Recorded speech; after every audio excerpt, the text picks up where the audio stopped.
What's going on, guys? Welcome back to Neeks Sports. It's your boy Neeks, of course, with today's match preview: Manchester United versus West Bromwich Albion. The international break is over. It's the last international break before March. We are ready to go full steam ahead. Can Solskjaer get his first win at Old Trafford in the Premier League this season? Let's go.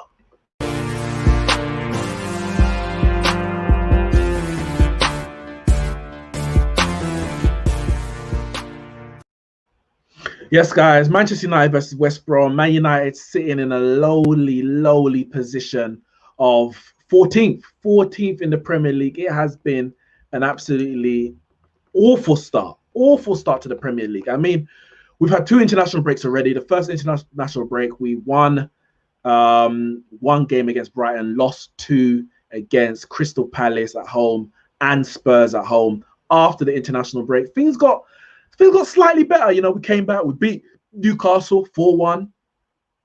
Then we drew with Chelsea 0-0, lost to Arsenal 1-0, and then ended that period, the period that a lot of people said could be the make or break for Solskjaer. That could really be the end of Ole Gunnar Solskjaer. We ended that period and won against 3-1 against Everton, who had started the season pretty well. Petered off the last few games. We lost 3 in a row now. Haven't won in 4. Man United were able to get a much-needed win away at Goodison Park. But we're still sitting in 14th. I know we've got a game in hand. If we were to win that, hypothetically, we could go up to 7th. But that game in hand may not be played until 2021, maybe January at the earliest. So it is what it is. We're sitting in 14th. Hasn't been good enough. The pressure's on Solskjaer. The pressure is on Manchester United. We're playing West Brom, and West Brom are sitting in the relegation zone. 18th place, 3 points, no wins. They've drawn 3 games so far, including a 3-3 draw at Stamford Bridge earlier in the season. They were 3-0 up actually and got pegged back. Including that, they've drawn 0-0 with Brighton. I believe it was their first game of the season. And what was their other draw? Burnley, they also, I could be getting this wrong. No, sorry, they drew 1-1 with Brighton and they drew 0-0 with Burnley. So that's their 3 points this season. Now, we've had a bad start. They've had a bad start. But regardless, we should be winning this game. I don't care how many games we've lost at home or whatever. This should be a banker of all bankers. This should be the most guaranteed 3 points, other than playing Fulham at home this season. This is the most guaranteed 3 points. And if we don't win it, serious questions and possibly jobs could be lost. I'm going to be completely honest. If you can't beat West Brom at home, that is a sackable offence in considering our current position as losing 6-1 at home to Spurs. That game is a must win. I'm not even contemplating any other result. We don't even really need to talk about any other result.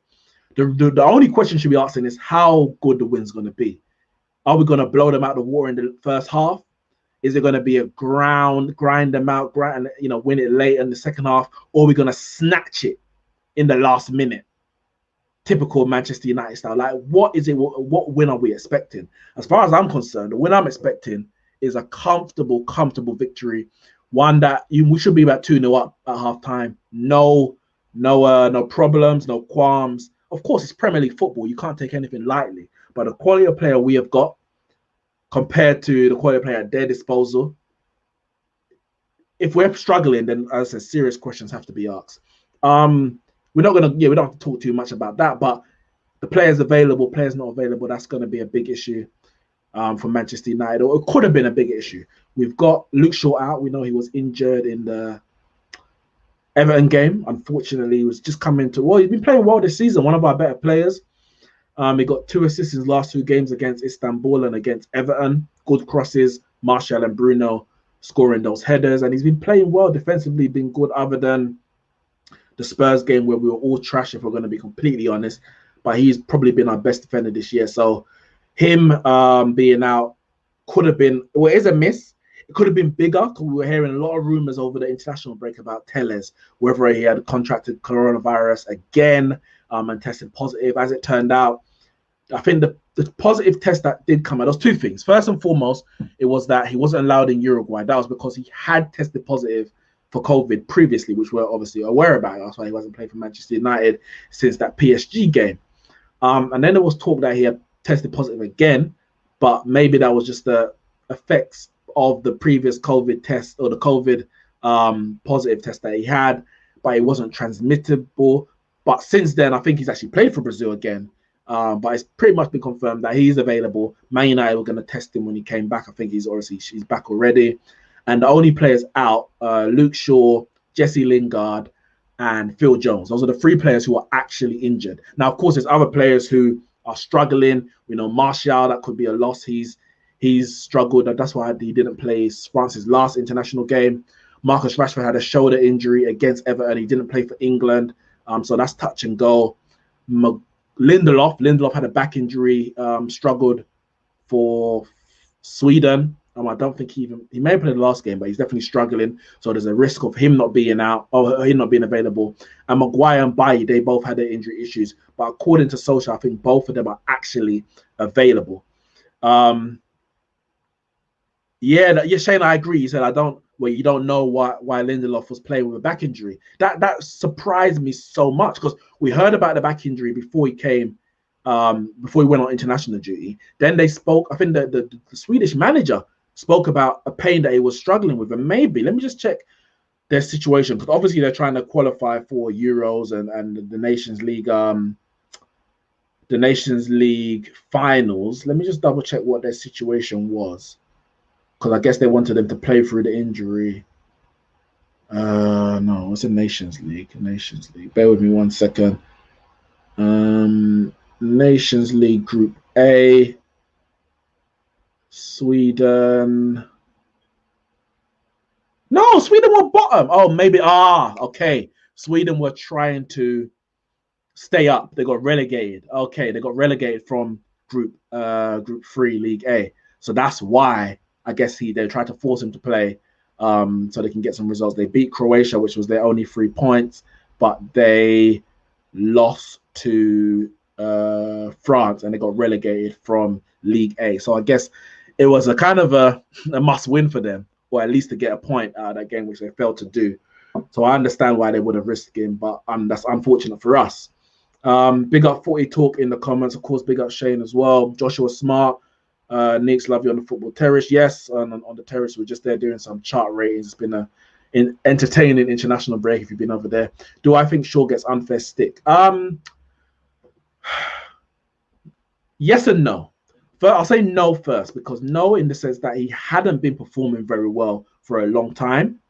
But when he does now perform well, the criticism that he's faced in the past, people are unable to undo that. They can't kind of see the wood through the trees, and they're thinking back to when he was very, very bad and not appreciating when he's been good. And let's be honest, since last season, let's say since Brandon Williams broke into the team, he's been one of our better defenders, if not our best. Obviously, Wan-Bissaka was very good last year, but he petered off at the end of last season. From the moment Brandon Williams broke into the team and Luke Shaw came back from injury, he has been pretty good. He had a new, lease of life and resurgence because he realized my position's up for grabs. Then he got injured before the Sevilla game and we suffered in the Europa League. He started the season well, and this injury, as I said, it could have been more fatal than it's actually turned out to be. When I say fatal, more in terms of the fact that I don't know what AC top is. AC went up. But I say fatal in terms of Manchester United, because a lot of talk was like, we're going to see Brandon Williams back at left back. But luckily, fortunately, it looks like Telles will be available. So let's get up the teams. Let's get up a couple of teams that I'm thinking that we can play. Now, I don't know what Solskjaer's going to do, but a couple options. You look and let me know your thoughts on this. So I've gone first with a 4-2-3-1. Now, what I'm thinking, first and foremost, is this is West Brom. We should be dominating them on the front foot from minute 1 and going for that win. That's what I'm talking about. So all season, people are like, can Bruno, can Pogba, can Van der Beek, can they play together in the same team? And what formation can we put in to fit them in? Well, this is a possibility, and the reason why I say that is because in the last game we had McTominay and Fred. Let's call them McFred. Big up. I can't remember the girl's name now. On the United stand, she's the one who actually came out of it. I'm a borrower it. McFred. That partnership in the midfield is one that has done Solskjaer pretty well. That is going to cause you problems in the sense that you don't have a creative midfielder in there, but it's very solid. And if you don't want to lose a game, that's a midfielder I back. But this is a game we should be on the front foot. At home to West Brom, I want us to go forward. You might say it's a bit too attacking, but it's an option. I'm putting it out there. With Fred and Pogba in the double pivot, you got the legs, the energy. Pogba, his last 2 games for France against Portugal and against Sweden, yeah, he played much better than he did against Finland in the first game. So hopefully he's getting back to some full fitness. Now, of course, he hasn't played well for Man United other than in the Leipzig game. He come off the bench, but he hasn't started any games and played well across 90 minutes for Man United yet. So I would understand why Solskjaer wouldn't put him back into the starting lineup, because he has to, I guess, earn that position in Manchester United, regardless of what he's done for France. But I've got Van der Beek. Joshua Smart says swap Mata with Van der Beek. Mata has played on the right wing. He played there against Everton. He played there against Istanbul, I think it was. And I think he played against Newcastle. He may have played against Chelsea. I can't remember against Chelsea, but definitely in those 3 games that I mentioned. I think Van der Beek can do that role. Van der Beek is good enough. If Mata can play that role, and he's not a right winger, Van der Beek can play that role as well. I have no qualms about it. So this is a possibility of getting all 3 in. Now, you don't have to, of course. You can, we just talk about Greenwood, whether he's actually available, because he hasn't trained for about 8 to 9 days. He was off with an illness. Solskjaer said in his press conference. There's options. He may decide to play Rashford there. Forty Talk mentioned El Matador. We'll get onto that. He may decide to play Rashford there. He may be able to try to bring back Dan James. But this is an option. Now, the only thing about this is that you then have Telles as well. And Telles is an attacking left back. So effectively now you have Telles, Rashford, Martial, Van der Beek, Bruno Fernandes as your attacking players, if you're going to be honest. And then you have Pogba, who likes to get forward. I don't think Pogba can play defensively. Don't get it wrong, because Pogba for France plays in a deep line playmaker role. But what you have to understand is you can't just say he plays there for France so he can play there for Man United. He can. But the profile of play at Manchester United is very different at France. In all the games for France, I think against Finland, he played with Nzonzi, and actually, let me get it up. He played with Nzonzi and I believe it was Sissoko. I'm going to get it up so I don't make any mistakes. So the Finland game, he played, Nzonzi and Sissoko. So those are 2 midfielders who are going to run, who are going to get back and defend, and Pogba can dictate play from deep. In the next game against Portugal, he played with Rabiot and Kante. Again, 2 midfielders who are going to defend, who are going to run around, get back, and get in the tackles. And Pogba can just dictate from deep. So you can play in a 6, but it's not a defensive midfielder 6. He will get in some tackles, yes, but he doesn't. The defensive aspect is covered by a lot of other people. So he's not as exposed in as he would do playing for Manchester United. And then against Sweden, he played with Rabiot and Sissoko. So in all of those games that Pogba played in the 6, and he always does it in the World Cup, you had Matuidi on the left and you had Kante beside him. So yes, he played deep, but he wasn't having to do the same tracking back that he's having to do at Manchester United. If he plays deep in this team, you have Fred, and that's it. Telles is going forward. Rashford ain't getting back. Bruno Fernandes is going forward. So that's a difference. It's not as simple as he played there in the 6 for France. He can play there in the 6 for Manchester United. It doesn't work like that. And I've got Tuanzebe here as well. I think when you play Fred, you don't play McFred. So the 2 defensive midfielders in there. I think you need a bit more pace in your defense. And we know I spoke about Lindelof possibly being out. Tuanzebe can come in and hopefully put in a better performance than he did when we played Leipzig. Now, another option is a 4-4-2 diamond. And as 40 Talk has said earlier, where is El Matador? He's here. He's here in this team. Before I go on to explain this team a bit more, let's see. Shane says same, but I don't think it will happen. Oh, this was to Joshua's comment, I think. I don't think it will happen, but it will be good game for him because he won't have as much defending to do because we'll dominate the ball. Or you're talking about Pogba. Maybe he's talking about Pogba in that one. Pogba, he says, Pogba, I don't think has great defensive positioning. No, I agree with that. And that's why you have the runners to cover. So he can play deep as a playmaker. But it's not the defensiveness attributes that a defensive midfielder like a Matic, McTominay, or even a Fred would need. Joshua Smart says Pogba is a number 8 or 6. I don't care. He can ping them 40-yard balls from D, of course.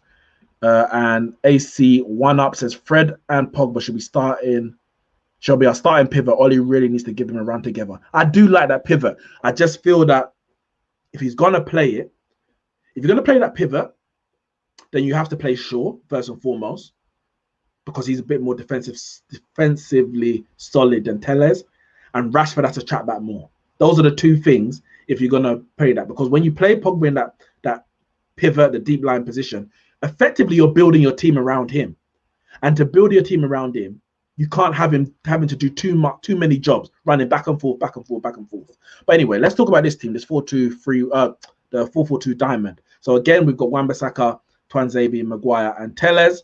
I've now put Matic in this defensive midfield position because I feel McTominay and Fred are good as a pivot double, but neither of them are defensive midfielders lone 6.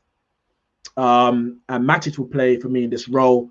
He can do that job with you got the defensive cover of Tuanzebe and Maguire, and you've got Fred on the left of this diamond, which means that when Telles goes forward, Fred can cover into that position. I think Fred for me starts in every team. Every team that I put up now, Fred is going to be in there because he's the only one who does that specific job that is so crucial in terms of legs, defensive legs in that midfield.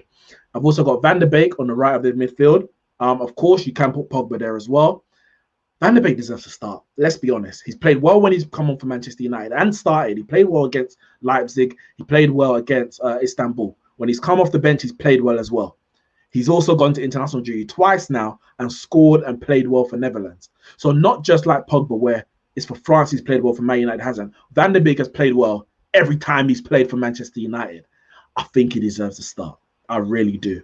And of course, we've got Bruno, and I've gone with Rashford and Cavani. Cavani, the question is, can he play 90 minutes? I think he's fit enough to start, at least. Whether he can play the 90 minutes is another question. He played 2 games for Uruguay, scoring in his first one over international break. Got sent off in the second one, but he played 70-odd minutes. So he definitely can last a game. Obviously, Premier League intensity is a bit different.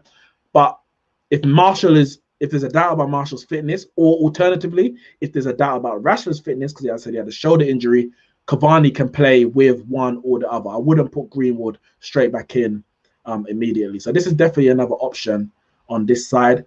And because I've got Wan-Bissaka on the right, I can either put Van der Beek or Pogba on that right-hand side because I don't need to worry too much about the defensive aspect in that game. And finally, we brought up the McFred. We have brought up the McFred. And this is the lineup that I feel he may go with. Now, again, I brought in Lindelof here. We don't know if Lindelof's fit. If he's fit, he's going to go with Lindelof. McTominay and Fred, it's a partnership and it's a setup that's worked for him time and time again. But I just feel it's West Brom. We don't need to worry about them in the same way. However, because you've got Telles, maybe you give Telles the license to just really play very, very high, and then you drop Fred back into a kind of a mid-left back position to cover Telles' overlaps, and McTominay shielding the midfield in the middle. So maybe he does that. Because in this midfield, in this way, you then have Martial, who I put on the left. Of course, it could be Rashford if he's fit. Martial, Cavani, Van der Beek, Fernandes as your 4 attackers, and Telles as your 5th. So it still when you got Telles, it allows you to really get in another midfielder, a defensive midfielder, because he's that good going forward. He's effectively, if we play him right, he's effectively a winger. When we played against PSG, obviously it was a back 3. He was doing a winger's job out that side, putting in crosses from deep. And if you got Cavani and Telles as a cross striker in there, the movement, you can create a lot of chances. And I think when you're playing a team like West Brom, who are going to be sitting back deep, you're going to have width. You have to keep the width on the pitch. Telles is going to offer that in abundance, and you're going to have to go get crosses into the box, drag their defense out. Then you can play through the middle, through Bruno Fernandes and through Van der Beek. What this means is that even more so, our attacks is probably going to come down the left because of Telles more than it even does already when you got Luke Shaw. But if that's the best way to do it, that's the best way to do it. Frankly, as Footy Talk says, let's just win. I don't care what the team is, and that's the bottom line. Regardless of what Team Social puts out, it's not going to be the youth. So regardless of what team puts out, the win is the most important thing. And a convincing victory really is what we need for the confidence of the players, confidence of the manager, and confidence of the fans. I think I'm not contemplating any other result other than a win.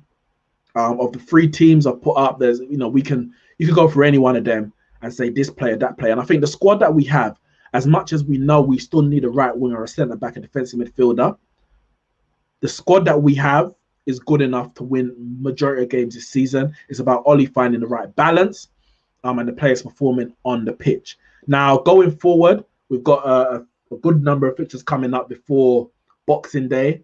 West Brom, of course, at home. Istanbul, which is now a must-win game in the group stage before we play Leipzig and PSG in the last 2 games. We win that game, we only need a draw of our last game. Then we've got Southampton away. That's not going to be an easy game. Southampton are flying high. They're currently sitting in 3rd place in the league and one of the most informed sides in the Premier League. They've won 4 out of their last 5, along with Spurs.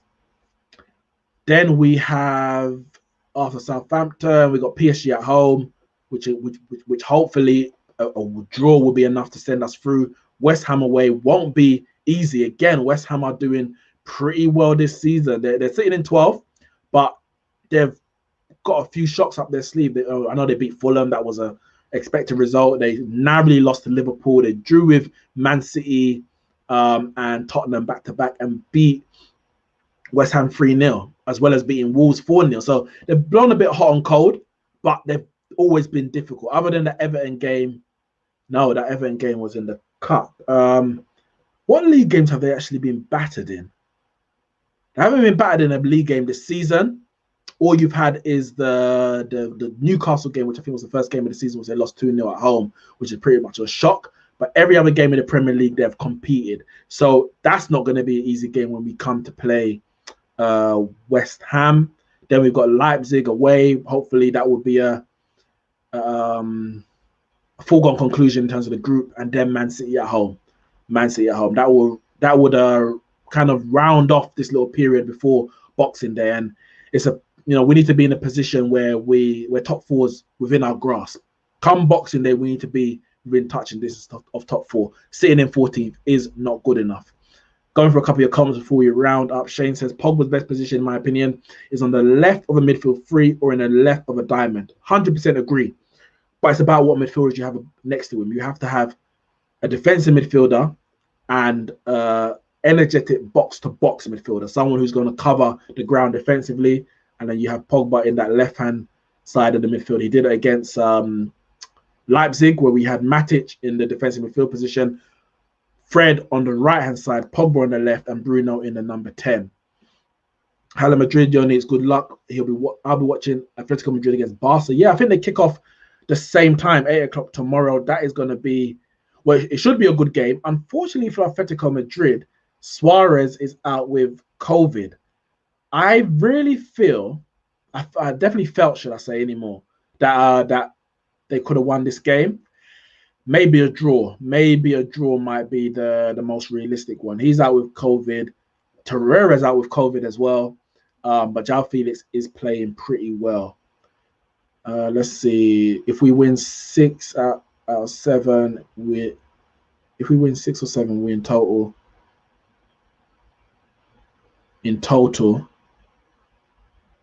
Positivity. 6 out of 7. I mean, yeah, that would be the ideal. That would be the ideal. I'm taking it one game at a time. I'm not going to lie. Shane, what are your thoughts on Bayern not being able to afford Upamecano at this moment, and what would you rate our chance of getting him? I think our chance of getting him are good. I would like Upamecano. I would definitely. We need a better centre back. How Twanzebe plays between now and the end of the season will, for me, will determine what we do in terms of the centre back positions. But regardless, Bailly cannot be trusted. Lindelof ain't that great. Jones and Rojo need to go, so we need to get another centre back anyway. So if Twanzebe's playing good and Lindelof is doing all right and Maguire is doing all right, go and get off Meccano anyway. I don't have a problem. Go and get off Meccano anyway. Yeah. So listen, Man United, innit? Do the job. I don't want to be coming out here after at full time, which I will be here full time, but I don't want to be coming here other than saying good, comprehensive victory. I'm talking minimum by 3 goals. I don't want to concede any goals, but minimum by 3 goals. We need to be, and I want to be comfortable. I want to be 2-0 up minimum by 60 minutes. I don't want to be thinking, oh, if West Brom score next, what are we going to do? Subs, blah, blah, blah. This game should be a comfortable win. Anything other than that, I'm going to be very, very disappointed. But guys, thank you for joining me. As the ticker bar says below, make sure you like the video, hit the like button right now, share the content, and subscribe to the channel. Of course, follow us on all our social media platforms, Twitter, Instagram, and of course, subscribing to us here on YouTube. Thanks, guys. I will see you for the match review after the West Brom Manchester United game. See you soon.